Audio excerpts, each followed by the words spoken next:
Hey guys, welcome back to my channel. Hope you guys are doing well. Thank you so much for tuning in again today. So I'm taking a break from makeup tutorials to bring you story time. I'm going to be talking to you guys about my labor and birth experience. So you guys know I had a baby last year, okay, in December, my beautiful boy Noah James. The story behind his birth and everything was actually pretty crazy. He was born prematurely, okay, he was born 10 weeks early.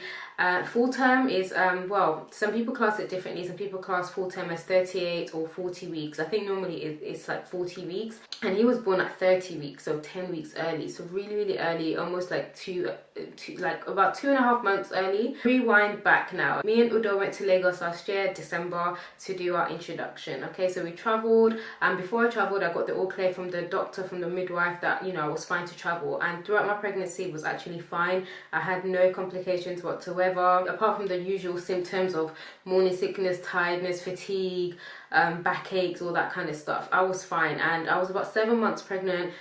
Just hit the 7 months pregnancy mark when we flew to Nigeria, and yeah, it was fine. Even the flight, everything was fine, to be honest. Like, apart from just having just being tired and hungry all the time, I was fine. We flew to Calabar to spend some time with his family, a couple of days. Fine, everything okay, no issues whatsoever. That was nice and relaxing. Then we went back to Lagos for the introduction. So that was on a Friday, and yeah, the introduction was really good. My mum planned everything and it went really well. It wasn't a huge, you know, big like 200 people introduction. No, it was like probably like 30 people or something like that. It was very small, very intimate. It was really nice, and yeah, we got, you know, introduced. The families got introduced. You know how it goes. The next day, you know, we were still on that high, you know, on, oh, you know, the introduction went so well. We had breakfast, then we went to have a nap. Everybody was obviously tired, so we went back to sleep in the afternoon. Then we woke up and we're like, oh, we're hungry, so we thought, let's have some leftovers from, you know, the food. We still had like leftover food from the party, and yeah, we were eating. Udo was already kind of eating. I was still kind of getting my own food, and then I just felt like this warm sensation, water just come down from my legs, and like, I think I went to the toilet. I'm not too sure. I think I went to the toilet, or I was about to, I don't know, but I just felt water just trickle down my leg, and I was a bit like, okay, what is this? Okay, then I thought, okay, don't panic. And then a couple of seconds later, like a gush of warm water just came down my legs, and then I was, yeah, then I panicked. Then I was just like, mom, and she was like, what, kilode, like, if, you know, you're Yoruba, then yeah. She was like, kilode, what's wrong, and I was like, mom, what's going on? She actually did this. She just looked. She was just like, and then she looked at my face, she, like, basically kind of that look where I don't know what's going on. I was like, mom, what's happening? And like the water just kept on coming down. And then she was just like, hey, like, you know, like, listen, you know, Nigerian mums, yeah, the dramatics, yeah. But seriously, to be fair, honestly, like, it was scary because I knew I was only 7 months pregnant. We didn't even think anything like this would happen. And then Udo was like rushing in as well, like, what's going on? So obviously then we decided to go to like the hospital. We didn't know any hospitals around the area, so, you know, we had to ask our neighbor, like, oh, where should we go? And she said, oh, there's this hospital just down the road, you can go there. I go there. And we were like, oh, okay, so we went there. Listen, even when we got there, we were like, what kind of hospital is this? The lights were off. The staff just didn't even look like they were even up to do much anything. Anyway, when they saw us coming, they just turned on the generator, and they're like, oh, okay, madam, okay, we need to register you. They registered us, whatever. Listen, there's so many details. I'm just trying to see how I'm going to summarize this. And then we obviously told them what was going on, that her waters have broken, but she's, you know, only 7 months pregnant. And they were like, oh, okay, yeah, let the doctor see her and do a scan. Doctor did a scan and said that my amniotic fluid was really, like, extremely low, like dangerously low, and if we didn't get the baby out now, the baby would die. Listen, you know when you're just like, huh? And the funny thing about this whole thing is that I was just incredibly just like, I didn't, like, of course I was panicking, but it wasn't panicking where I was screaming. It was more like I was so like in shock of what was happening that I was actually calm and quiet. I just remember telling Udo, that I think I'm gonna die today. Like I was so scared, but that quiet kind of scared, you know what I mean? And I just remember just praying to God and just saying, God, please have mercy on me, have mercy on me, like what is going on? Like this doctor wants to cut me open. Then Udo said, oh, let's pray. So me, my mum and him held hands and we prayed. And then Udo went back to the doctor and said, okay, can you just do one more scan again, just check again? And he was just like, it's going to be the same thing, it's going to be the same thing. He just said, just please, just check again and then we'll make our decision. And then he did another scan. He said it's the same thing, that the amniotic fluid is low. And then we were just like, oh my God. And you know, the hospital was dirty. The hospital was, this baby, if the baby was going to come out now, obviously it's premature. They have to have, at that point I had no idea about premature babies. I've never experienced it. Obviously it's my first baby. We didn't really know what, you know, to do, but one thing we did know is that they need incubators. At least we knew that much, that if a premature baby came, do they have the equipment to do that? The doctor was like, and that Udo asked the doctor that, and the doctor was like, hey, don't worry about that one, don't worry about that one, we just have to bring the baby out now. Oh my goodness. Anyway, we did kind of agree. We just said, you know what, because the way he was making us scared that the baby is going to die, we just said, okay, like, okay, we'll do it. So I think, you know, I was laying in one of the rooms and Udo was, I think he was trying to sign paperwork, I don't know.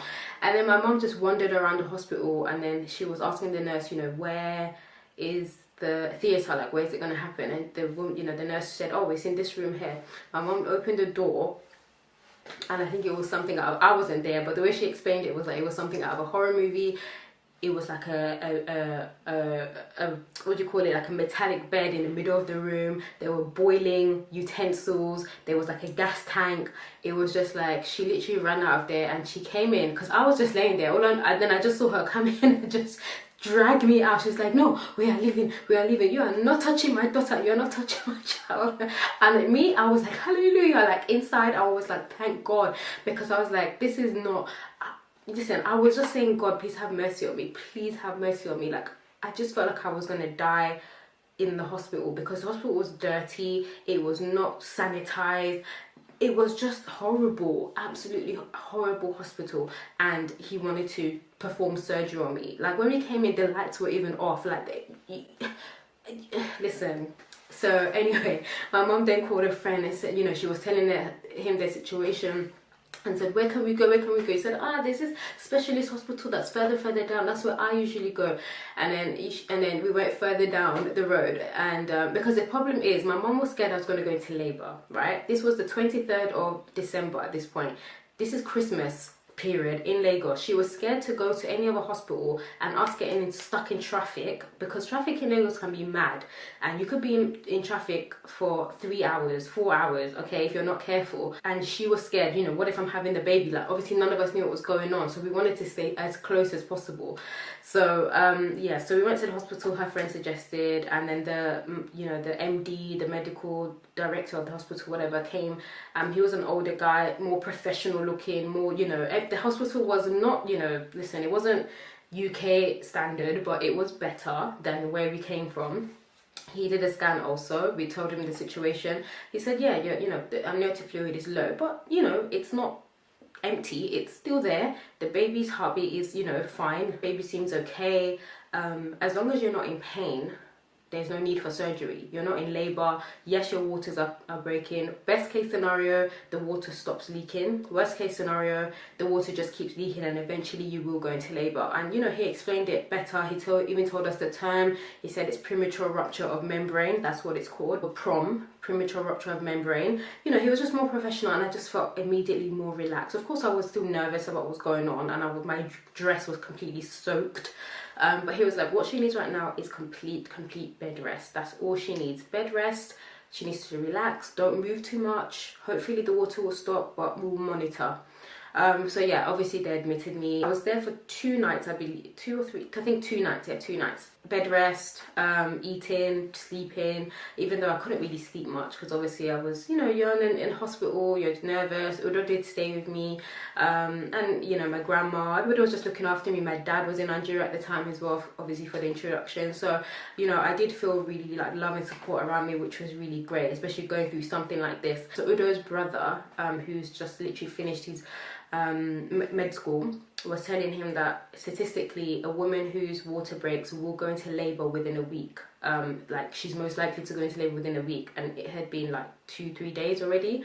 So we had to make that decision that are we going to fly back to London and try and have this baby there, or is it going to happen here, or wait it out? What are we going to do? And we made the decision that, look, if it's likely that I'm going to go into labor, I want to do it in London. Because even the hospital I was in, he admitted, the medical the director of the hospital actually admitted that, look, if you do go into labor, or if you do have the baby, we are not equipped.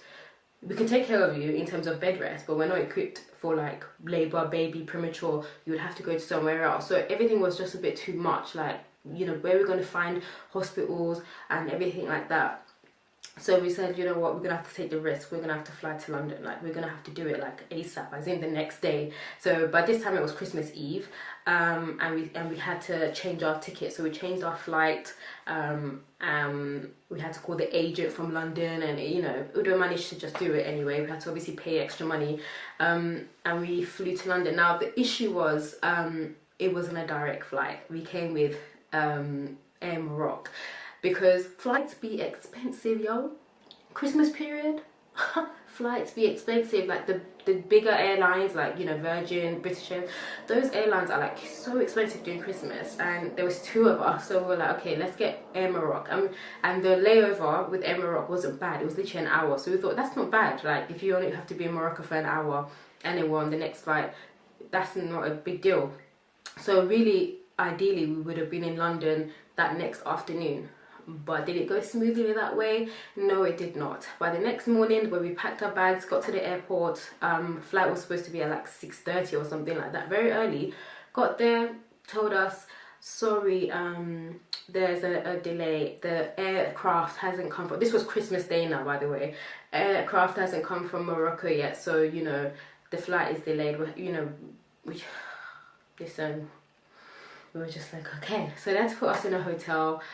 We stayed in a hotel for a couple of hours, had breakfast, had a bit of a nap, and then they called us and said, yes, start coming back to the airport, blah, blah, blah. But even when we got back to the airport, we still waited for hours. We still had to buy lunch. We still had to do this, wait for hours. We didn't fly until probably 5, 6 in the evening. So almost 12 hours later, flew to Morocco. All this time, by the way, my amniotic fluid is leaking. It didn't stop. It was still leaking. Like my leggings, like I was wearing black leggings to fly, completely soaked. Nobody would notice, obviously, because they're black leggings, but I could feel it, that I am completely soaked. Even as soon as the plane would land, there would be this gush of water that would just come out of me. So we got to Morocco now, and obviously because of the delay from Lagos, we missed our flight from Morocco to London. So we then had to stay in a hotel again in Morocco, and the hotel was absolutely horrible. It wasn't even a hotel, it was more like a hostel that they put us in, where it's this very tiny room, single bed. It was, oh my goodness. Thank God, for Udo, like, thank God I didn't do this alone, okay? That's all I can say. Thank God for not allowing me to go through this journey alone, so thank God for Udo that we did this together, and he was with me, supporting me. So yeah, we stayed in that tiny hostel in Morocco, horrible. And then yeah, the next morning, about 7 in the morning, then we got our flight to London. Now, of course, throughout the journeys of flying, of course, I'm a pregnant woman heavily. Of course, people were, asking me, oh, do you have certificate to fly? All these kind of things, which I thankfully did have. I was already from London, had my certificate. So each time, and actually every flight we went on, even from Lagos to Calabar, they asked me, oh, madam, do you have your travel certificate? Because they're trying to take no risks with no pregnant woman on the plane, which is fair enough. And like I said, that was a risk because I could have gone into labour on the plane. But at the same time, we weighed it out, and we were like, staying in Nigeria to have this baby for us was just too risky, because this is a whole, 2.5 months early baby. Medical care in Nigeria is not free, so of course that's an expense that we were not prepared for. The baby's premature, remember, so meaning it's not as if, oh, the baby's going to be born and we can go home in a few days later. The baby will be in hospital for for weeks. So think about the expenses, think about the, you know, the fact that Udo would have to fly back to London, go back to work, because he had to go back. He would have had to go back to work eventually. Even if I was on holiday, he would have had to work. So he would have had to probably leave us. So there was just so many reasons why we were like, Nigeria is just not the place for us to have this baby. You know, we prayed obviously, and we just, you know, believed that God would be with us, and he did. He was with us all throughout the journey, even with all the delays. He was with us, and yeah, got to London, and from the airport, from Gatwick Airport, we got an Uber all the way to St. Thomas's Hospital. We got to the hospital, we got checked. Again, it was the Christmas period, so even like staff was short, all these kind of things, but eventually we did get seen.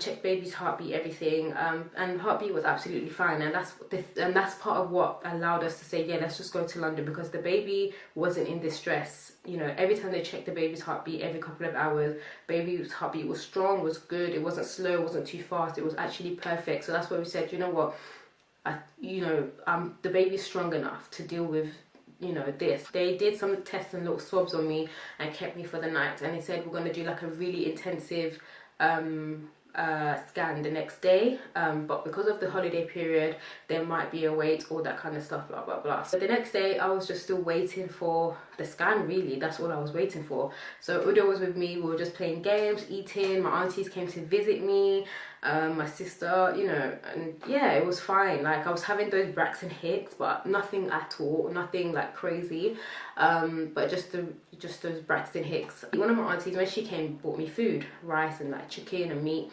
So eventually in the afternoon I decided to eat it, and I was eating it with my sister. Actually, we were eating, the food was so good, like, I was so satisfied. And then 2 seconds after, I just felt one pang in my belly. I just felt one painful pain. I was like, huh. Faye was like, that's my sister, she was like, are you okay? And I was like, yeah, okay, I'm fine. Another 2 seconds later, then the pain that just caught my stomach, yeah, I was like, huh? The way I screamed, Faye was like, should I get the midwife? I was like, yeah, please get the midwife. Midwife came, and then yeah, basically from this point on, listen, the pain,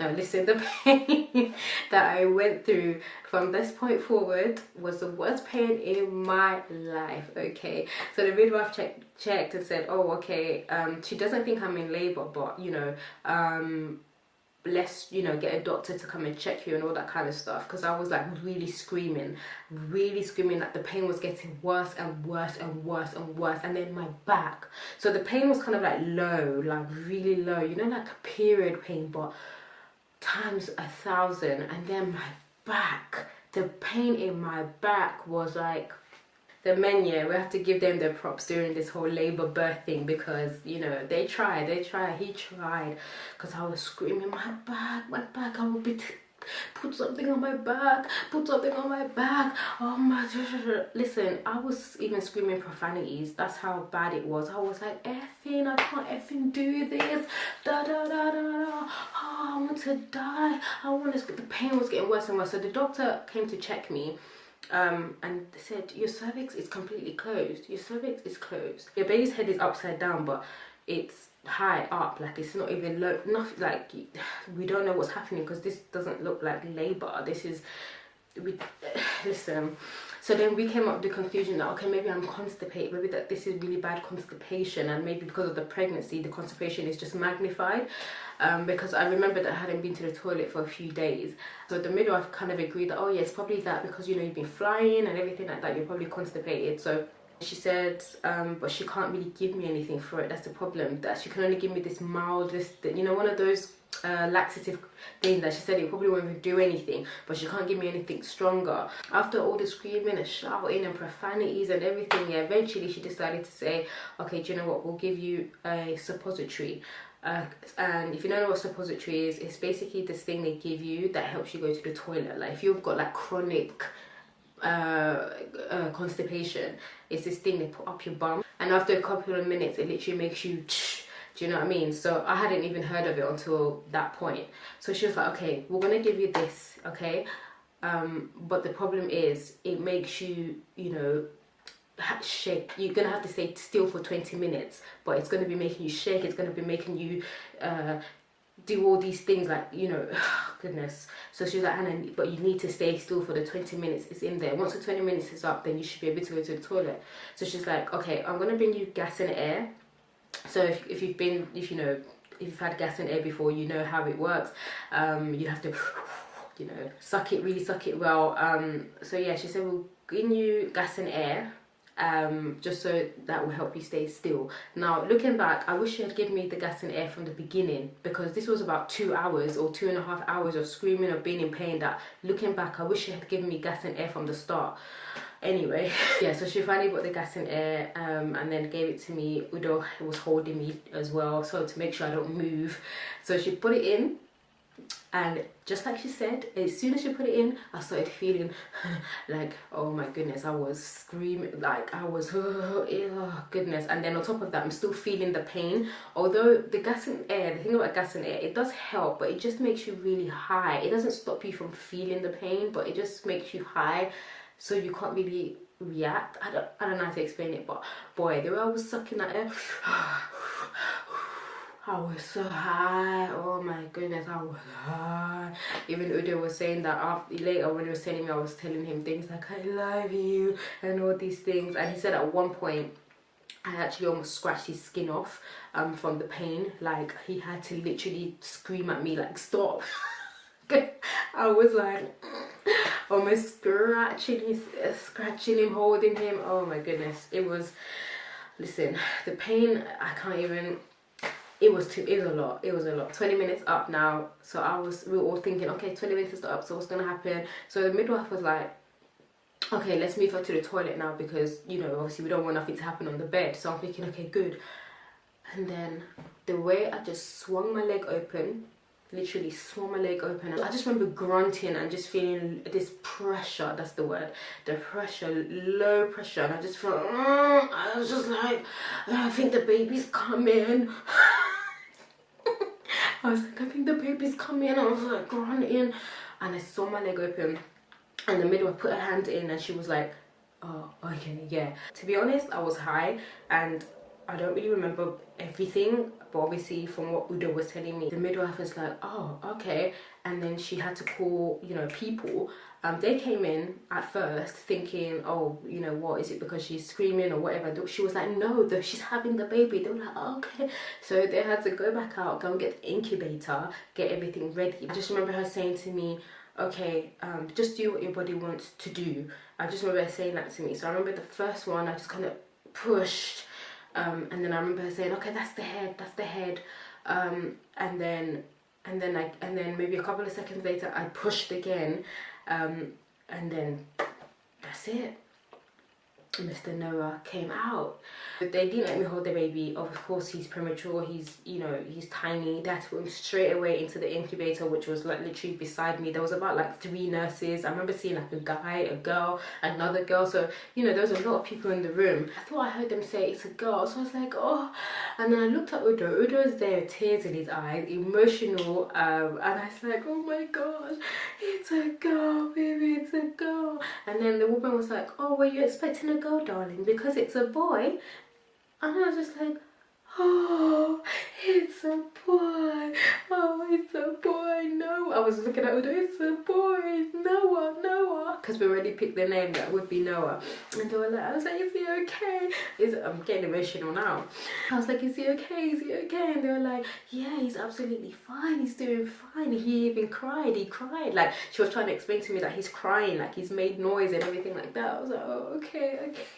At the same time this is happening, the midwife is trying to get the placenta out of me. She couldn't get it out straight away, so she had to go and get something, I don't know, and come back. And then she was just kind of fiddling around in there, and eventually she got the placenta out. They took Noah away, you know, to go to the what do you call it again, the neonatal ward, and I just was lying there, like, and I was just looking at Udo was holding my hands, and then he couldn't even wait. He immediately started calling everybody, calling my mom, calling his family, calling everybody. He was just like, oh, it's a boy, we've had a son, blah blah blah. So they moved me to another room, and I just remember feeling cold, shivery, chills, just feeling just so like, oh, yeah, I just felt really shitty, to be honest. Like, I can't even lie, I felt crap. Like, of course I was happy, and you know, I just had loads of emotion. And then I started vomiting, and then I felt sick. I just started bleh, bleh, bleh. The nurses were just like, that's completely normal. They even gave me an anti-sickness injection. So they said it's normal to feel sick, to vomit, to all that kind of stuff, to feel cold. I was in the hospital for 3 days, and then Noah was in hospital for about 5 weeks. During that 5 weeks of him being in the neonatal ward, it was actually really an interesting experience, watching him in the incubator. He was absolutely tiny. He was 1.3 kg, which is below 3 pounds, so very, very small. The next day he was able to kind of, you know, sit in my chest. They call it like kangaroo care, where they, you know, they put them in your like top or whatever, so you're very close, skin to skin.